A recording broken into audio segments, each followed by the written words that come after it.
زمانے کا شکوہ نہ کرو بلکہ خود کو بدلو، کیونکہ پاؤں کو گندگی سے بچانے کا طریقہ جوتا پہننا ہے، نہ کہ سارے شہر میں قالین بچھانا۔ کسی کی اصلیت سامنے آنا بھی اللہ پاک کی نعمت ہے۔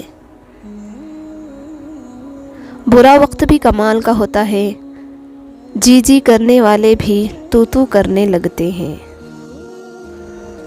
جو حصہ اللہ کا ہے وہ روح ہے، جو حصہ اپنا ہے وہ عمل ہے، اور جو کیڑوں کا ہے وہ جسم ہے۔ اور پھر کردار کی آزمائش تو تعلق ختم ہونے کے بعد شروع ہوتی ہے۔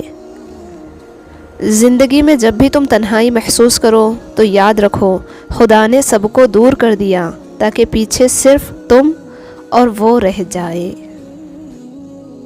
کچھ لوگ ہوائی چپل کی طرح ہوتے ہیں، ساتھ تو دیتے ہیں